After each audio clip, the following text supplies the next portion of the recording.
और अब बात पश्चिम बंगाल की। पश्चिम बंगाल की सियासी लड़ाई अब उस दौर में जा चुकी है जहां से राज्य में दो ही पार्टियां आमने सामने दिख रही हैं। बेशक राज्य में कांग्रेस और लेफ्ट का दबदबा कभी रहा हो, लेकिन मौजूदा राजनीति में टीएमसी और बीजेपी को छोड़कर किसी भी तीसरी पार्टी का वर्चस्व नजर नहीं आता है। इसलिए वजह साफ है कि दोनों ही पार्टी एक दूसरे पर वार पलटवार का कोई मौका नहीं छोड़ रही। आज जेपी नड्डा फिर से बंगाल के दौरे पर थे, जहां उन्होंने ममता दीदी पर भ्रष्टाचार को लेकर निशाना साधा। अपनी पूरी राजनीतिक करियर में सादगी और एक जोड़े हवाई चप्पल में दिखने वाली ममता दीदी के लिए शायद ये आरोप मायने नहीं रखते हो, लेकिन अभिषेक बनर्जी एक कमजोर कड़ी टीएमसी में जरूर नजर आते हैं और भ्रष्टाचार के आरोपों में घिरते भी दिख रहे हैं। वहीं दूसरी ओर बीजेपी के इन आरोपों का जवाब दीदी ने आज अपने ही अंदाज में दिया, जब वो खुद कोलकाता में सड़कों पर स्कूटी लेकर निकल पड़ी।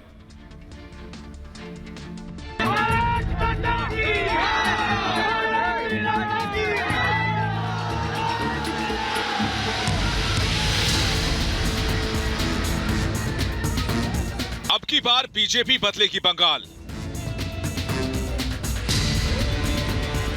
बीजेपी का लक्ष्य सोनार बांग्ला। जनता से संवाद, बदलेगा मिजाज।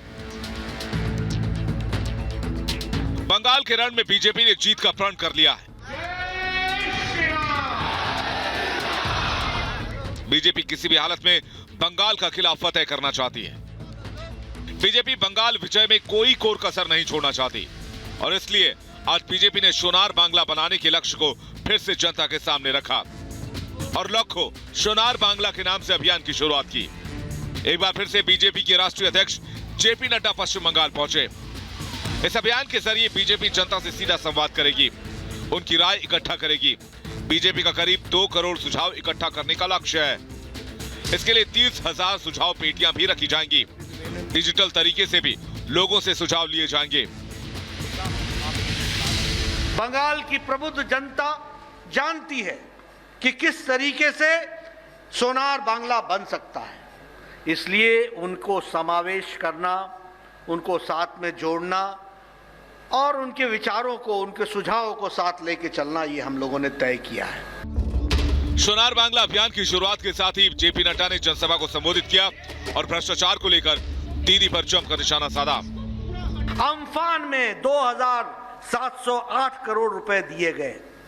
दुर्भाग्य से मुझे कहना पड़ता है कि हाई कोर्ट कहती है ऑडिट करा के दो, और हमारी ममता जी सुप्रीम कोर्ट में जाती हैं और कहती हैं ऑडिट होबे ना, होबे ना, होबे ना। जेपी नड्डा उत्तर 24 परगना के नयहाटी स्थित महान उपन्यासकार, कवि और वंदे मातरम के रचयिता बंकिम चंद्र चटर्जी के पैतृक निवास गए और उन्हें श्रद्धांजलि दी। इस मौके पर नड्डा के साथ पश्चिम बंगाल के प्रदेश बीजेपी अध्यक्ष दिलीप घोष, कैलाश विजयवर्गीय, सांसद अर्जुन सिंह भी मौजूद रहे। एक तरफ तो ममता दीदी बीजेपी को कानून व्यवस्था का हवाला देकर परिवर्तन रैली के लिए परमिशन नहीं दे रही हैं, लेकिन खुद कोलकाता में चुनावी स्कूटी दौड़ा रही हैं। ममता बनर्जी घबरा चुकी हैं। हमारे जब जितने नेता जब आ रहे हैं तो इनकी घबराहट जो है इनके सर पर चढ़कर बोल रही है और फिर से इन्होंने प्रशासन को काम में लगा दिया है। प्रशासन के लोग लॉ एंड ऑर्डर का वजूहात दिखाकर ये सारे प्रोग्राम को कैंसिल करना चाहते हैं। नड्डा ने कहा कि बीजेपी पश्चिम बंगाल से कटमनी और सिंडिकेट संस्कृति को खत्म करके ही दम लेगी। 1,000 crores have been given इस बजट में। 1,000 करोड़ रुपए सुझाव चाहिए कि वो धरती पर कैसे लगे और कैसे वो कटमनी से बचे, इसकी भी हमको सुझाव चाहिए। ये भी हमको चिंता करने की जरूरत है। कैसे टोलाबाजी से बचे, इसकी भी हमको चिंता करनी चाहिए। जेपी नड्डा ने दिलीप घोष, कैलाश विजयवर्गीय और दूसरे पार्टी नेताओं के साथ एक जूट मिल मजदूर के घर बड़े ही सादगी के साथ भोजन किया। आने वाले दिनों में बीजेपी बंगाल विजय के लिए और तेजी से काम करेगी, क्योंकि बंगाल की सियासी पिच पर बीजेपी एक बड़ा स्कोर करना चाहती है। Bureau report, Republic Bharat. Bengal की राजनीतिक कहानी बड़ी दिलचस्प है। बंगाल का राजनीतिक युद्ध धीरे धीरे तेज होता जा रहा है। एक तरफ दीदी किसी भी हाल में अपनी सत्ता का सिंहासन बचाए रखना चाहती हैं, तो दूसरी तरफ बीजेपी अपनी नजरें उन्हीं के सिंहासन पर गड़ाए बैठी हैं। मेरे कहने का मतलब है कि ममता दीदी भी लेफ्ट और कांग्रेस से कहीं बड़ा राजनीतिक संकट बीजेपी को ही मान रही है, तो भगवा पार्टी भी खुद ही को टीएमसी का एकमात्र विकल्प बता रही है। और इस आत्मविश्वास की वजह भी है जो चुनावी आंकड़ों के तौर पर मौजूद है। 2019 लोकसभा चुनाव में बंगाल में बीजेपी की सीटों की संख्या में 9 गुना का इजाफा हुआ था, तो वोट में भी 4 गुना की बढ़ोतरी दर्ज की गई। मेरे कहने का मतलब है कि पिछले लोकसभा चुनाव में बीजेपी सांसदों की संख्या बढ़कर 18 हो गई, जबकि वोट प्रतिशत भी 10 से बढ़कर 40 हो गया, जिसके बाद बीजेपी यह मान चुकी है कि 10 साल से सत्ता की कुर्सी पर कायम ममता बनर्जी के किले को वो ही ढहा सकती है। दीदी के सियासी किले को ढहाने के लिए बीजेपी भ्रष्टाचार और भतीजावाद के मुद्दे को हथौड़े की तरह इस्तेमाल कर रही है। हालांकि भाई भतीजावाद के मुद्दे पर तो ममता बहुत हद तक घिर गई हैं, लेकिन भ्रष्टाचार के आरोपों के छींटे सीधे तौर पर दीदी के दामन तक नहीं पहुंचते हैं। हालांकि भ्रष्टाचार के आरोपों की लपटें उनके भाईपो यानी भाई के बेटे और सांसद अभिषेक बैनर्जी तक पहुंच चुकी है, और कई करीबी नेताओं पर तमाम तरह के आरोप भी लगने लग गए। भ्रष्टाचार के मामलों में जांच में जुटी सीबीआई और ईडी की दस्तक दीदी के भतीजे समेत पार्टी के कई नेताओं के यहां सुनाई दे रही है। यानी ममता की सरकार तक भ्रष्टाचार के आरोपों के छींटे पड़ चुके हैं, लेकिन खुद दीदी अब तक बेदाग बचती दिख रही हैं।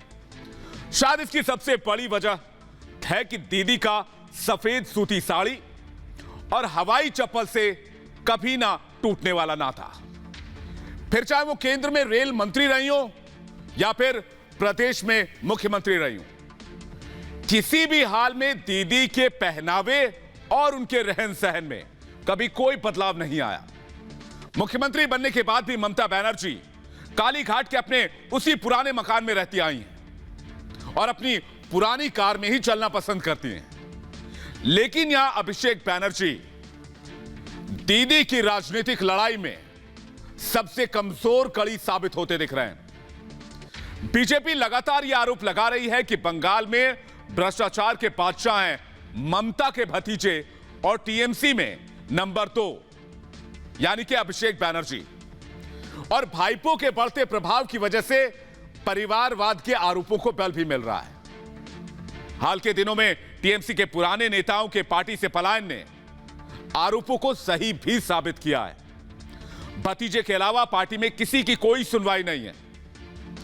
भाई भतीजावाद के आरोपों पर बैकफुट पर जाने की बजाय अभिषेक बीजेपी के कुछ बड़े नेताओं को परिवारवाद के संक्रमण से संक्रमित बता रहे हैं, तो बीजेपी भी ममता सरकार को विकास विरोधी करार दे रही है।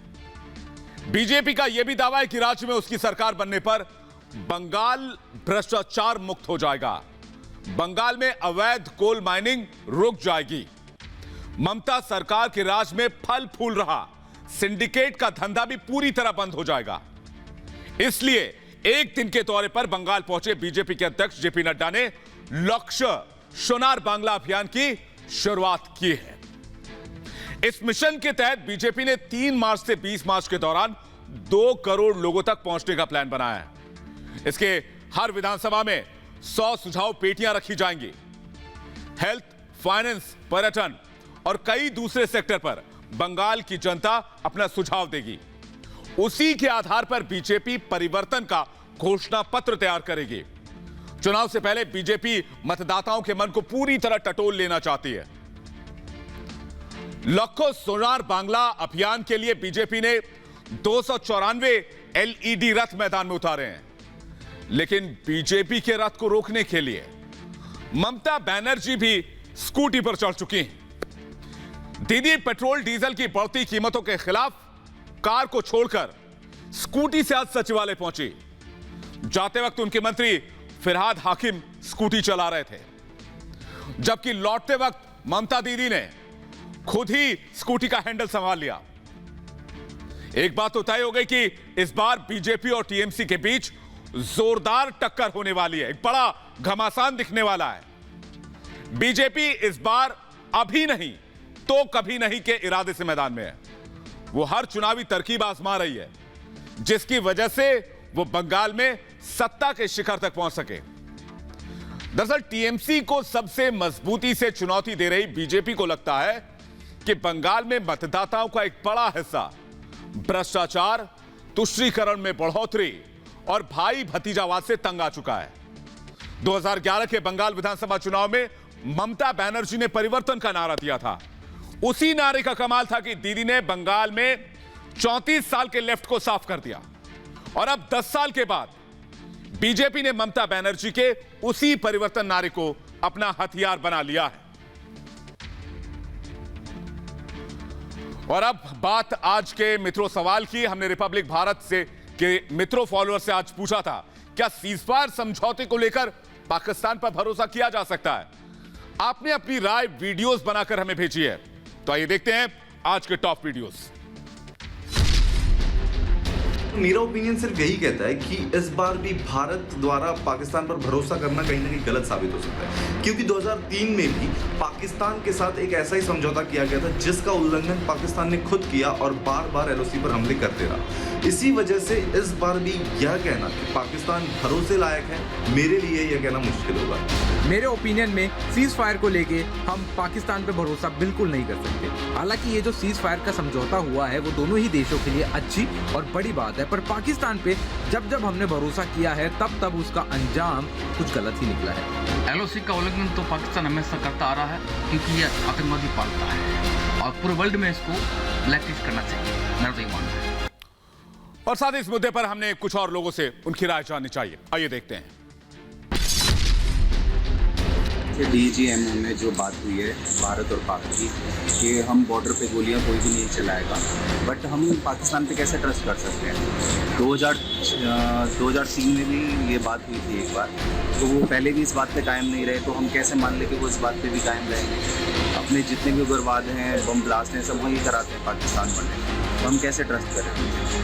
तो सॉरी।